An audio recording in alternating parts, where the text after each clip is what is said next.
to the Liberty Cast, where we do our best to trigger the American communists with facts and common sense.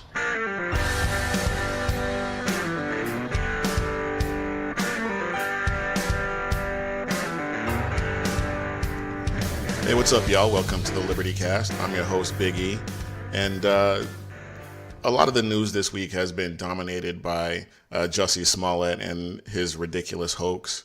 So we are going to talk about that a little bit, but I'm not going to spend too much time on it.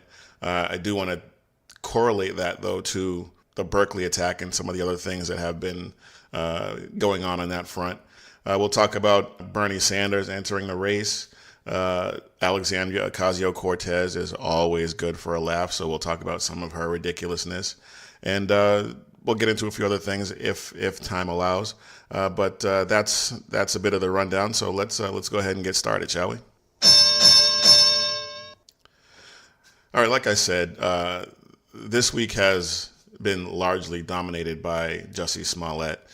I've given it a lot of attention on social media, and I'm gonna give it just a little bit more. But after this, I'm just gonna try and see where it goes. I am going to expand on it a little, but then I'm just going to leave it alone because it's old, it's tired. He's a fool.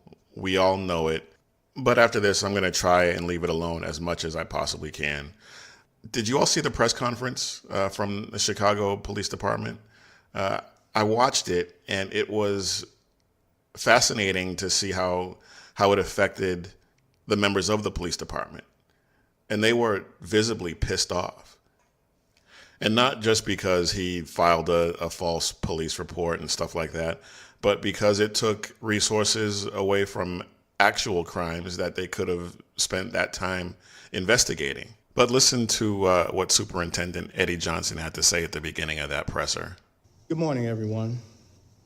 Before I get started on why we're here, as I look out into the crowd, I just wish that the families of gun violence in this city got this much attention, because that's who really deserves the amount of attention that we're giving to this particular incident. So this morning, I come to you not only as the superintendent of the Chicago Police Department, but also as a black man who spent his entire life living in the city of Chicago. I know the racial divide that exists here. I know how hard it's been for our city and our nation to come together. And I also know the disparities, and I know the history. This announcement today recognizes that Empire actor Jussie Smollett took advantage of the pain and anger of racism to promote his career. I'm left hanging my head and asking why. Why would anyone, especially an African-American man, use the symbolism of a noose to make false accusations? How could someone look at the hatred and suffering associated with that symbol and see an opportunity to manipulate that symbol to further his own public profile? How can an individual who's been embraced by the city of Chicago turn around and slap everyone in this city in the face by making these false claims? Bogus police reports cause real harm. Now, I'm not going to get into the whole thing. I'm not going to rehash it. He's been fired from the show, which I'm actually surprised by, quite frankly, because I've maintained all along that he wouldn't suffer very many consequences, even if he was found out to be lying. And the language used by Fox kind of leaves the door open for his return. So we'll see how that plays out. But predictably, he's now claiming he has a drug problem. Who didn't see that coming? So stand by for the obligatory rehab stint. Stand by for the reemergence, the triumphant reemergence, and the apology tour, and career advancement. I still think that's going to happen. I do not think he's going to serve any time. If he does, it will be minimal in a minimum security prison, and then he'll be right back at it. And apparently some people, some of his castmates are upset with him right now. That's going to blow over. Trust me, that's going to blow over. But let's look at it from another perspective. This was a hate crime hoax. And it's actually a lot more common than the left would have us believe. Listen to what Robbie Suave, who is an associate editor at Reason.com, had to say about it. If you look very carefully, it's easy to misrepresent them. So there was an increase from 2016 to 2017 in the number of hate crimes. But if you look, that's actually just because more agencies reported data to the federal government. Right. So just counting the issue more accurately will make it look like the problem's getting worse, when really there were just fewer people participating in this scheme to count hate crimes the year before. Statistics about anti-Semitic hate incidents that the Anti-Defamation League has talked about. I looked at those. They said there was a 60% increase since Trump was elected. Actually, anti-Semitic violence was way down, and what was up was that one deranged teenager who actually lived in Israel had sent a bunch of bomb threats to Jewish institutions. So that was the entire swing, was just him doing that. I mean, these were small numbers of overall crime, so it's easy to change depending on how you count it and how you tally it. It looks like, oh, it's happening and it's rising, and we can easily point to why that is, but that couldn't be further from the... Now, I'm going to touch on some stats here in a second, but before we get any further down the road, I just want to make clear, I do not believe in hate crimes. Crime is crime, and assault is an assault. A murder is a murder, and regardless of the motivation, those crimes are what they are. And to attach some extra penalty for it for the motivation just seems silly to me. If somebody can explain to me why the motivation should be considered when charging someone for an assault or a murder or anything like that, if somebody can explain to me why the motivation for those crimes should be considered, I'm all ears. But as far as I'm concerned, hate crime is just a crime. But if you look at the FBI's statistics on the subject, you see that, yes, there has been a slight uptick, especially over the past 5 years, in the numbers of hate crimes reported.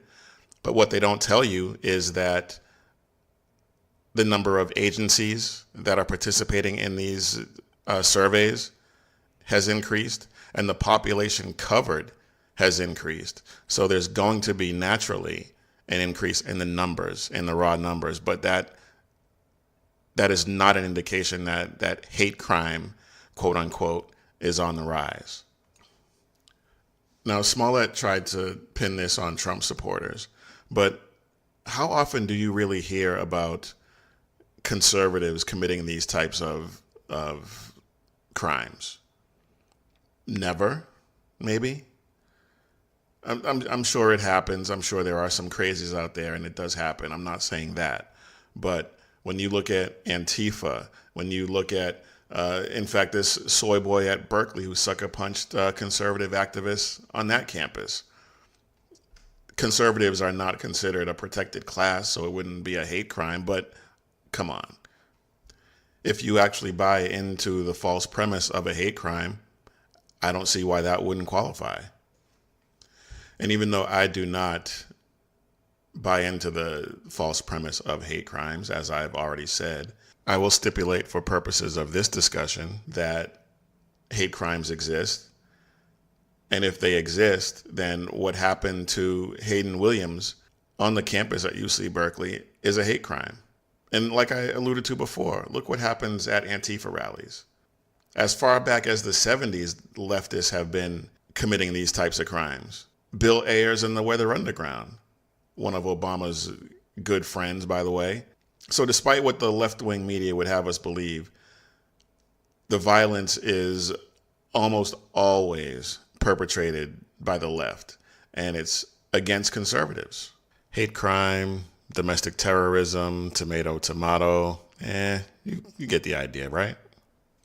And I didn't want to spend a whole lot of time on Jussie Smollett, but as I was preparing for this segment, as is often the case, as you hear me say quite a bit lately, as I was preparing for this segment, I saw a story and I couldn't believe what I was reading. But then I heard this. Look, I mean, this is the fall of an icon. And I don't think people understand how important he has been in the black community. Empire as a show. Yeah. To have him as a beloved character, I think did a great deal to knock back homophobia in the black community. The fact that Empire has been celebrated, the fact that he has been celebrated, and you see homophobia in the black community through his eyes on this show. This is a Jackie Robinson against homophobia in the black community, an icon, a beloved icon, and now you have the fall of an icon at a time when we need icons, when we need heroes, when we need people who stand up. So the level of betrayal, if this is true, Yes. is so deep. You can see it in your voice. You can see it in your face. It's almost hard to get the words out because of how beloved he has been.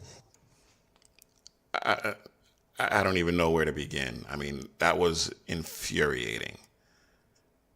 Van Jones actually compared Jussie Smollett to Jackie Robinson and called him an icon.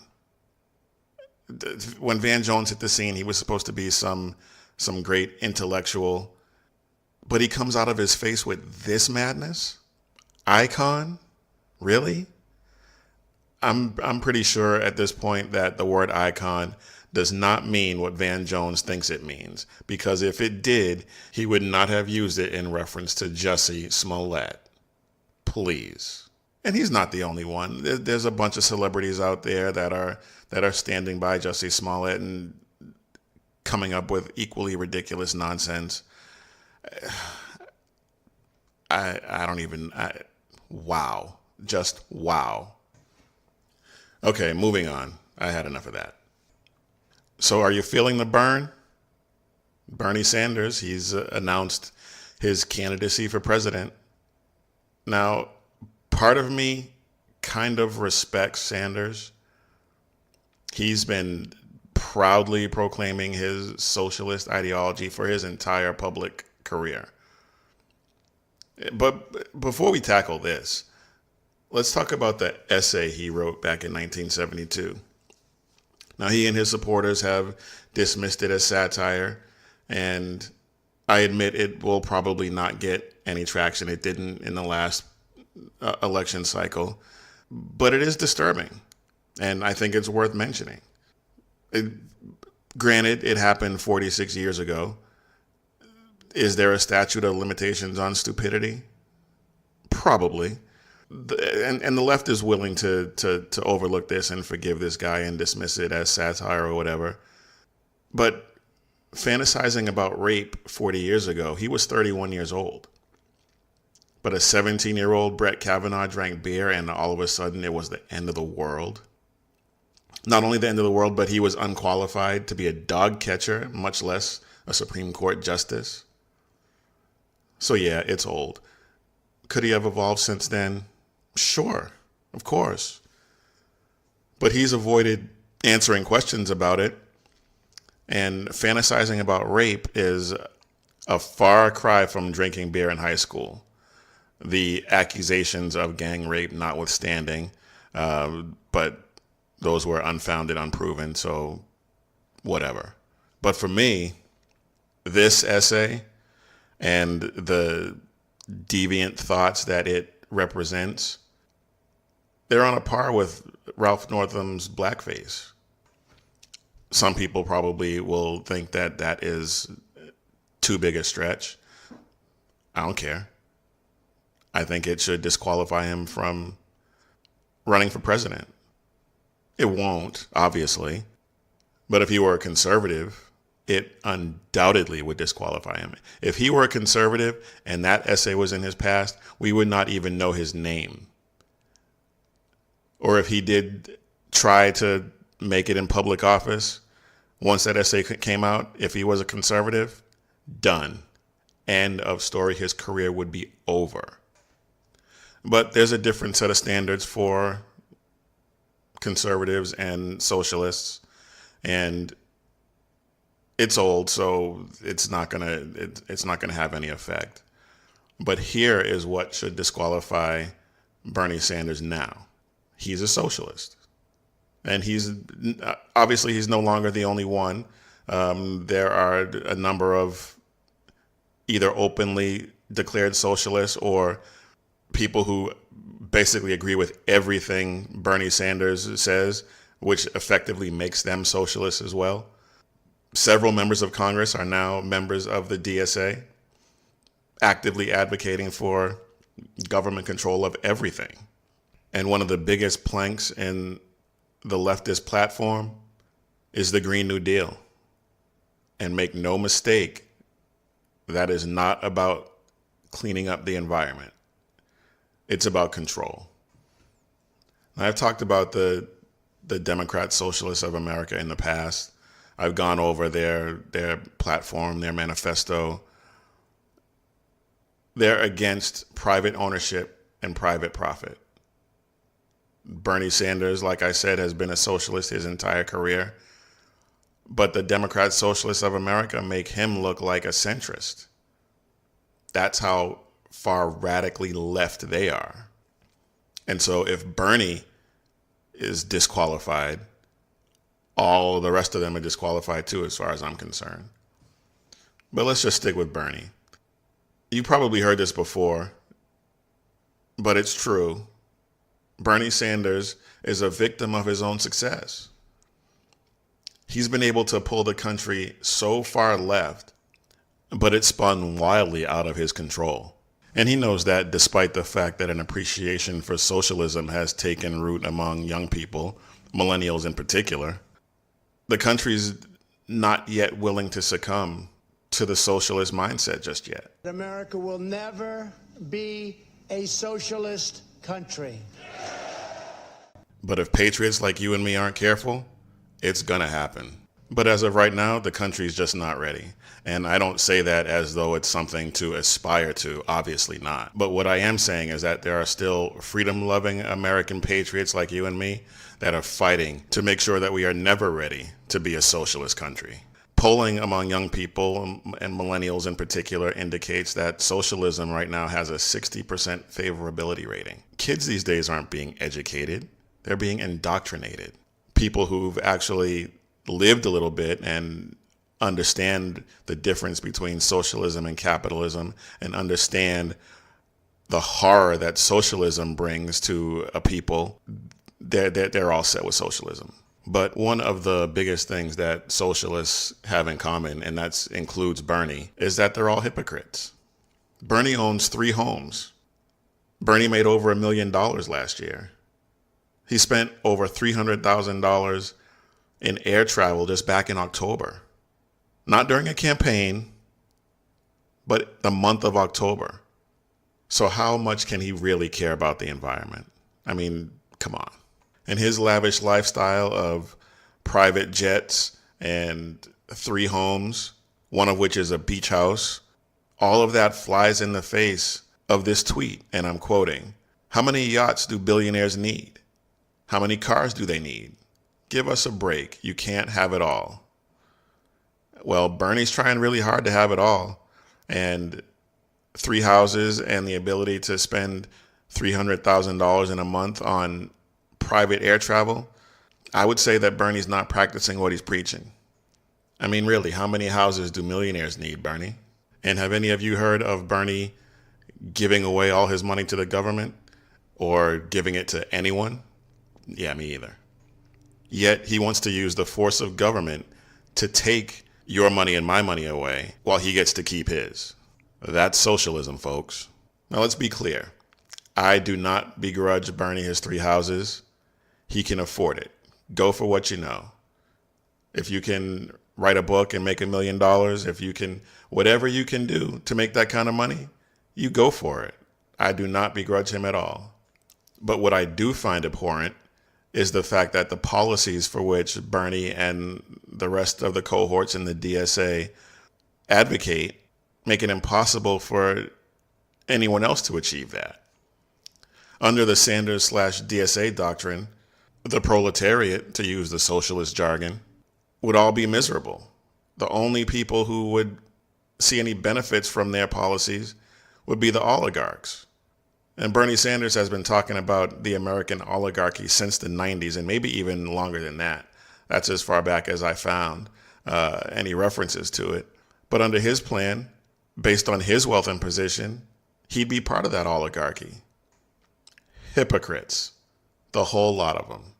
Hypocrites. All right, y'all, let's take a quick break. And when we get back, I'm going to dive back into some Alexandria Ocasio-Cortez. And if I have some time, get into some other stuff that I wanted to talk about. So see you on the other side.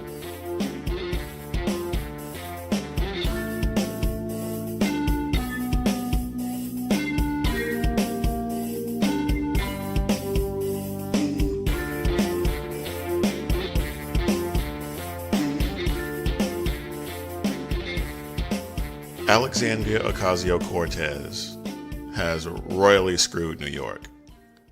And by now you know that Amazon has pulled out of the deal to move their HQ to New York, Long Island City to be exact. And Alexandria Ocasio-Cortez celebrated this fact and made Bill de Blasio and Andrew Cuomo sound like pro-business centrists when they responded. Listen to what de Blasio said in an interview right after the announcement. To the opponents, I know there are people of goodwill, but I think they made a huge mistake. I really do. And they now have to explain to their constituents why we don't have these jobs, why we're not going to have a huge amount of revenue for the very things their constituents want. That's more reasonable than I was led to believe he was capable of being. Some of you might get that reference, some of you might not. Anyway, but then in a statement, Governor Cuomo said, and I quote, "A small group of politicians put their own narrow political interests above their community, which poll after poll showed overwhelmingly supported bringing Amazon to Long Island City. The New York State Senate has done tremendous damage. They should be held accountable for this lost economic opportunity."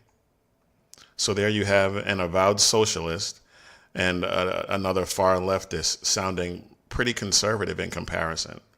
But her response, oh my goodness, her response to that was cringeworthy. We were subsidizing those jobs. So for the city was paying for those jobs. So frankly, if we were willing to give Amazon if we were willing to give away $3 billion for this deal, we could invest those $3 billion in our district ourselves if we wanted to. We could hire out more teachers. We can fix our subways. We can put a lot of people to work for that money if we wanted to. That's not how it works. That's not how any of this works. Isn't she supposed to have a degree in economics? I know just an undergrad degree, but still, come on. But see, this is the problem with electing somebody with limited, and I'm being generous with that, intellectual capacity and no knowledge of economics or any other real world experience. Yeah, she was a bartender, but big deal. Obviously, I'm no economist, but even I know that New York did not pay Amazon $3 billion. New York was not planning on paying Amazon $3 billion. That money doesn't exist yet. You can't invest revenue that hasn't been generated yet. Not only that, those 25,000 jobs represent more people, more revenue. Those Amazon workers' families, the jobs that their spouses and maybe children or siblings, etc., were going to get. Now, when she spoke out against giving Amazon tax subsidies in order to move to the city, I was with her. I'm against tax subsidies for businesses. I said that on this show. But the fact that she doesn't get how subsidies work, how tax incentives work, and the fact that she celebrated when the deal fell through, it just shows her profound ignorance. She is not making friends in her new position. She could be actually headed for a severe reentry after her meteoric rise because Cuomo and de Blasio were pissed off at her. And obviously it wasn't just her, but she did have a pretty high profile nationally, and she was a pretty loud opponent. And then she celebrated the loss. But a group did purchase a billboard and blamed her for it. And I'll put a picture up on the website. It's actually pretty funny. It lists the money lost and then says, "Thanks for nothing, AOC." She got owned pretty good because she responded on Twitter and called that billboard whack, as millennials will do. And then they put up another billboard that said, "Hey, AOC, saw your whack tweet." I mean, she's just a mess. But not only that, there may be some ethics violations going on because her boyfriend, Riley Roberts, got $6,000 from her PAC while she was campaigning. Now that exceeds the $5,000 limit. And she's supposed to be this great champion of campaign finance reform. But not only was he paid, but a report shows that he got a .gov email address and staff credentials. All this seems highly irregular and unethical and probably illegal. Now, I don't know if any of this is going to sink her, but she's 3 months in and she's got all this. That's an auspicious start, to say the least. All right, you know what? Let's take a quick break, and when we get back, we'll get you out of here on some 2A news.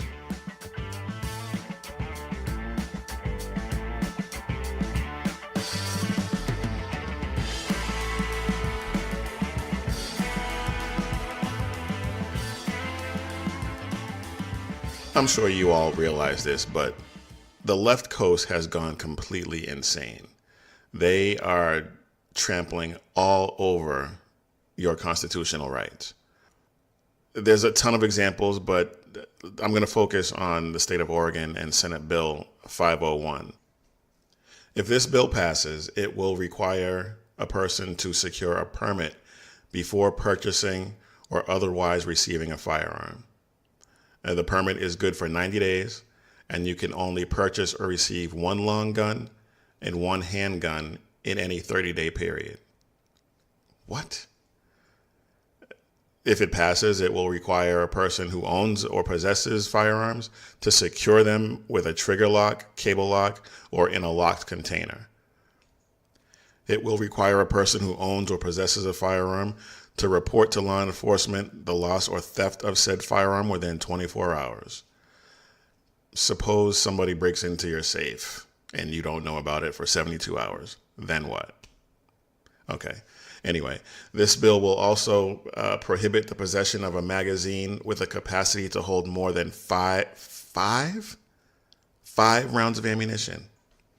And it provides that a person in possession of such a magazine must sell or otherwise dispose of or render inoperable within 180 days of the effective date of this act, and requires a criminal background check before the transfer of ammunition, and restricts ammunition receipt to 20 rounds within a 30-day period.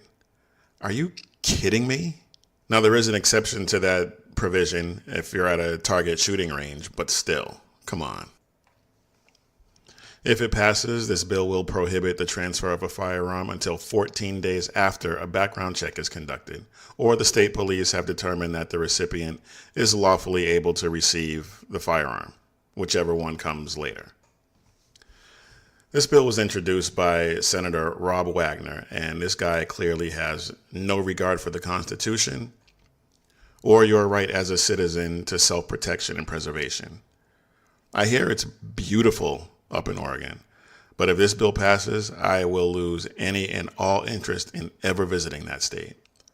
But if you live in Oregon, you need to get on the phone and call your representatives and let them know that this is an unacceptable bill and they need to vote against it, period.